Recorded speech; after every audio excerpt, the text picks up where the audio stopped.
Dans cette vidéo, je vais vous expliquer comment créer une vue de source de données dans Analysis Services. Donc avant de créer une vue de source de données, il faut avoir préalablement créé une source de données. Donc pour cela, je vous réfère à la vidéo concernant la création d'une source de données. Donc pour créer une vue de source de données, il suffit de cliquer sur Vue des sources de données ici et de sélectionner Nouvelle vue de source de données. Un assistant apparaît pour créer la nouvelle vue de source de données.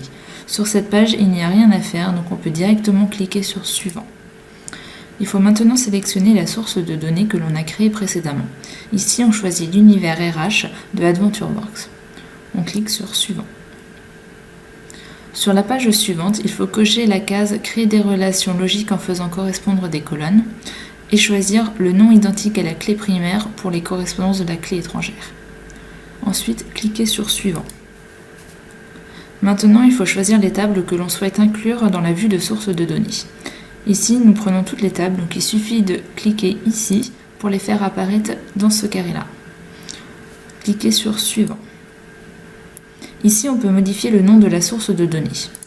Nous allons la renommer en enlevant les différents espaces.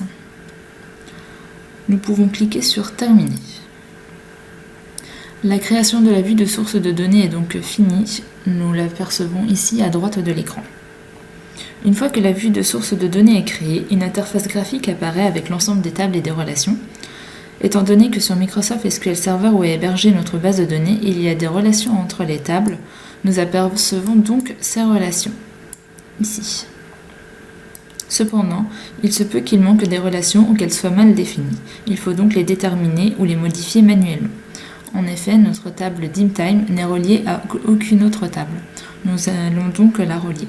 Pour cela, il suffit de prendre un champ et de l'emmener vers un autre champ.